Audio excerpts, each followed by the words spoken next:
everyone. Welcome back. It's great to have you back here for episode 1843 of the Cabral Concept. The weekend are our Cabral HouseCalls. This is where I answer our community's questions each and every weekend. I've been doing that now for over 5 years, well over, 5,000 questions, and really excited to always see what is popping up into my Ask Cabral document each and every weekend. So yesterday, hopefully you did tune in. I know that we spoke about, or I should say yesterday, just yesterday on Saturday, episode 1842, we spoke about morning sickness during pregnancy, what may help in order to heal that particular issue. We spoke about a low body temperature. We spoke about low metabolism.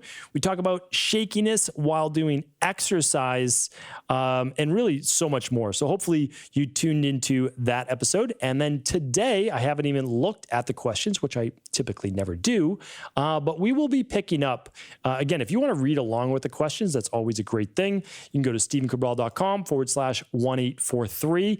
And every day is also now on video. So if you didn't know, you can watch on YouTube, and you can watch on that particular day's podcast as well. The YouTube video on YouTube, as well as the video on the podcast page. So if you're unfamiliar with the show, we're answering wellness questions, weight loss questions, anti-aging based questions, anything in between. And these questions are typically about 6 weeks behind. Questions today are coming in from January 3rd and after. So if you ask your question before January 3rd, it's definitely been answered. I answered every single question that is on this, really no matter what. So today, this is coming out on February 21st, which means, again, we're about 6 weeks to 7 weeks behind. So about 7 weeks now. And typically we are. It's anywhere between 6 and 8 weeks. The more questions we get in, we run a little further behind because we try to get 12 questions in per weekend, every single weekend. Okay, well, we have our time. We like to keep the show around 20, 22 minutes. It seems to be a good time frame for most people to get it in on a daily basis. So knowing that we have to get our 6 questions in, let us get to work. First question is from Dustin. Dustin writes in and says, is the daily probiotic support contraindicated for someone with a slight Candida overgrowth? I just got my Big 5 labs and it showed a minor Candida overgrowth. Part of my wellness plan is the limited yeast protocol, and it will be a few months before I begin that. Therefore, I was curious if I need to discontinue my daily probiotic support in the meantime, since it will be a little while before I do the limited yeast protocol. Thanks for all you do. Dustin, thanks for writing in. If you're working with our team, then you're going to get the exact plan that's laid out for you. Just remember, every lab ordered through equa.life, as of right now, does come with a 30, 60, or 90-minute consultation based on the amount of labs that were run. So they'll have given you your plan. So you really, again, don't go by what I say, go by what your health coach says, that's for sure, because they have all of your data in front of you. Now, I'll just say, generally speaking, though, because I can't give any treatment plans, I can't give any cures, I can't diagnose disease on our podcast, that's for sure. That's for medical doctors only. The daily probiotic support can be used by people with slight yeast overgrowth. And the reason is the people that wouldn't use the daily probiotic support would be those people that already have a bacterial overgrowth, but not necessarily a yeast overgrowth. So I wouldn't be as concerned with someone with just yeast overgrowth as I would with someone with bacterial overgrowth, because we don't necessarily want to add more bacteria to the intestines before removing the excess or the imbalanced. So Dustin, hopefully that was helpful. Becky's up next. Hi, Dr. Cabral. I have a question. I contracted COVID back in July 2020. I wasn't very sick, just achy and had flu-like symptoms, but my smell and taste disappeared. I thought I was starting to get it back when all of a sudden I started smelling and tasting horrible things. Everything started to smell like rancid Thai food, and now, as it is January 2nd, it's not any better.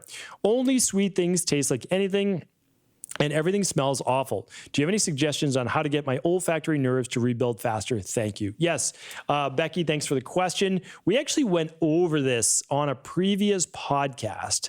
I'm not going to, the easiest thing to do, honestly, is you go to stephencabral.com/podcast, swipe through the images at the top, click on the virus-based ones, and you'll be able to find it. But let me just save you a little bit of time as well. It will come back. It's come back for everybody that I know. Came back for me. I had it in January of 2020. Before it was all, it was just wild and in the mainstream, I had no idea what I had. And then later, we see all the symptoms, and it's basically like the flu, but you also have a tendency to lose your taste and smell. So, and obviously I know that there can be a greater severity to it, but honestly, the flu can be quite severe as well. So here's what you want to do.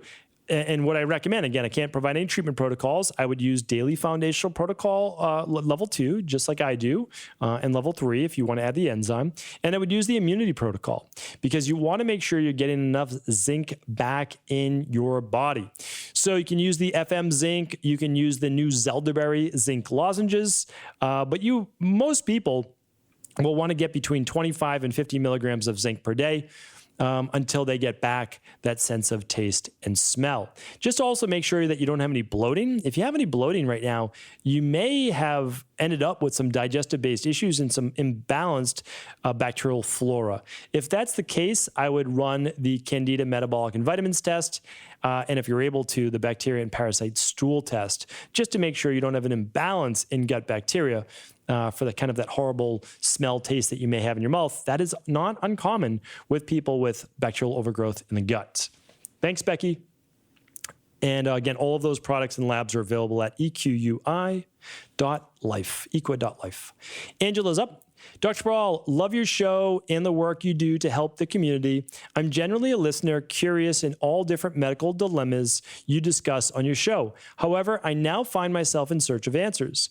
I recently had a dental implant, and the following day from the surgery, I woke up with the feeling of a lump in my throat that has persisted over 2 months now. The only time I don't feel the lump sensation is when I'm eating and drinking and when I'm asleep. I saw an ENT who diagnosed me with globus sensation, in which we are trying to rule out silent acid reflux first and then moving on to other possibilities of what might be causing this. In the meantime, I'm looking for solutions to help minimize the feeling of the lump. There is no pain. It does not present any issues when eating and drinking, but it's so annoying. Any ideas of some non-toxic remedies would be greatly appreciated. Thank you, Angela. Okay, Angela, seen this many times in the practice.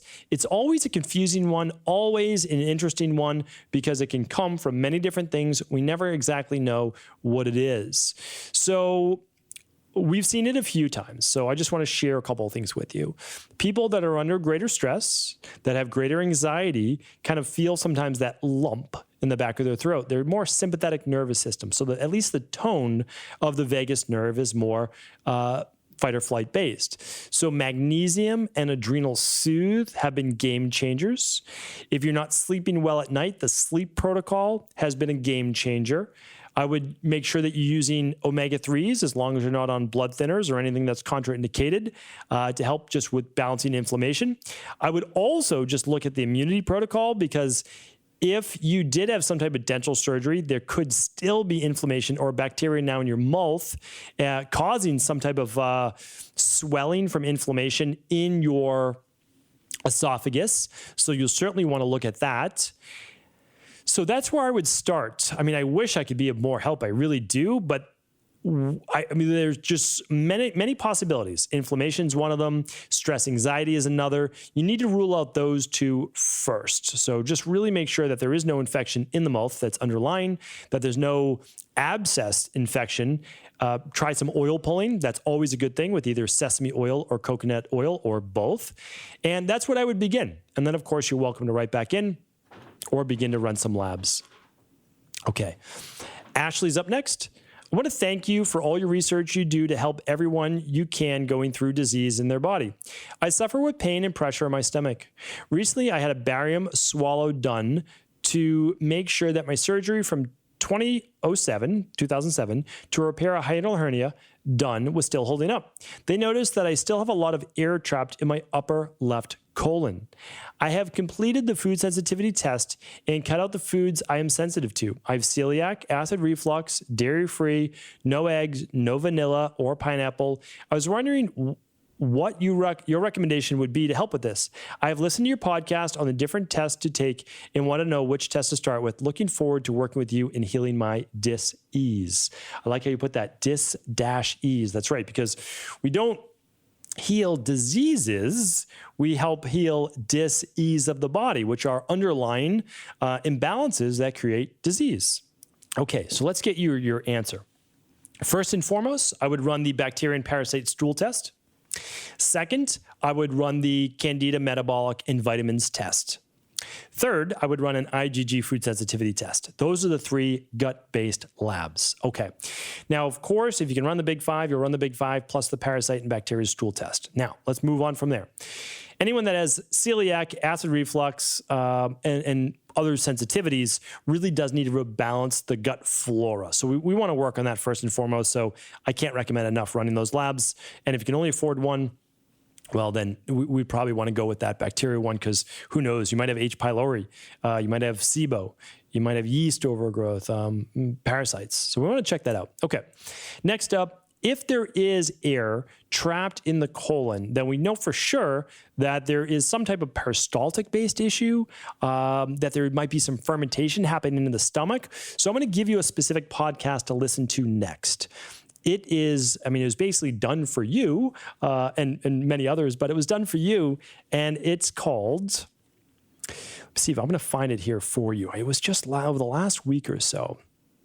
All right. It's called Why Having Too Little Stomach Acid is Hurting You, episode 1824. You might have already listened to it by now, because this is coming about 2 weeks later. You wrote in on January 4th.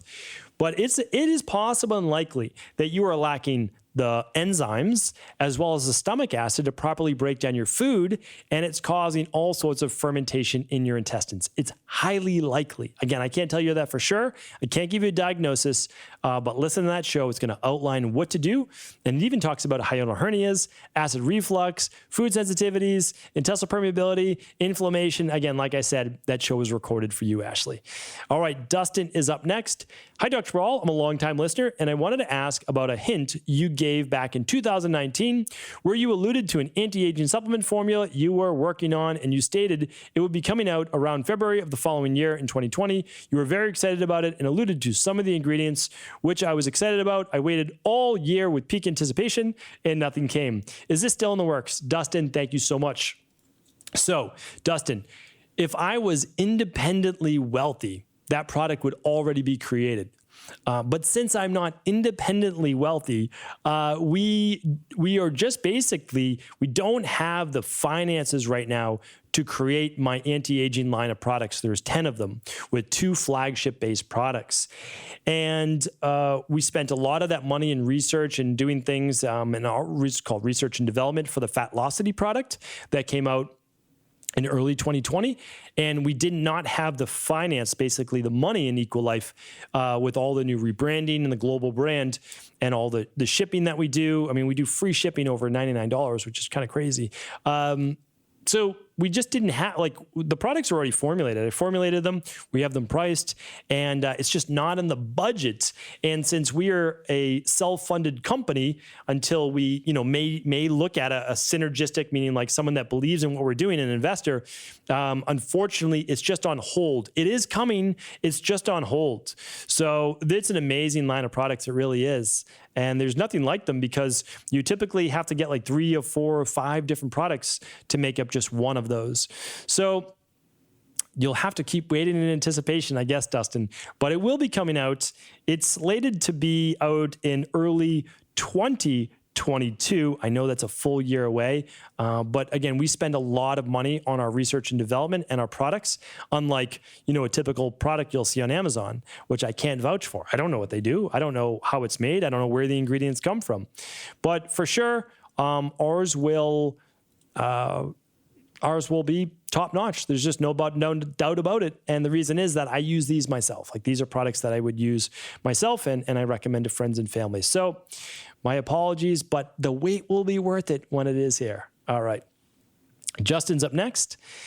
I was wanting information specifically on pulsatile tinnitus, and if regular tinnitus frequently accompanies that or not. I do have both, and I'm not sure if they're the major culprits to my insomnia or there's other underlying issues. I understand that pulsatile tinnitus could be a symptom of cardiovascular issues. I do have a heart murmur. Does that coincide with pulsatile tinnitus somehow? You know, Justin, it's a great question. It's actually very interesting, because I was just about to ask you to kind of qualify what type you had, and I believe I understand it to a better degree now that you told me that it happens more when you're lying down. So there are different types of tinnitus. Now, I've done many podcasts on tinnitus, so I'm not going to give Justin the answer. I'm not going to give you the answer that I've given on previous shows. So if you want to learn all about different types of tinnitus,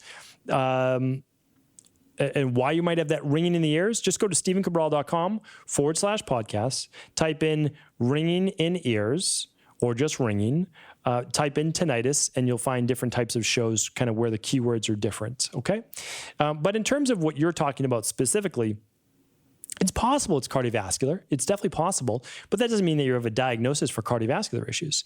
There could be an issue vascularly with blood flow through the carotid artery in your neck, as well as what's called the entire trigeminal area, that there could be a biomechanical-based issue. There could definitely be a blood flow-based issue. There's just no doubt about that. Now, that blood flow issue could come from so many different areas. It could come from higher levels of stress. So that's a big one. It could also come from biomechanical issues, meaning like you have a lot of what's called forward cervical flexion. That means the chin and the ears are too far in front of your shoulders. So you get all this tension in the upper trapezius muscles, as well as what are called the levator scapulae in the back of the neck. SCM muscles, sternocleidomastoid muscles in the front of the neck could be tight, pulling you forward. It's not uncommon with people that stare at a computer screen all day, like for sure.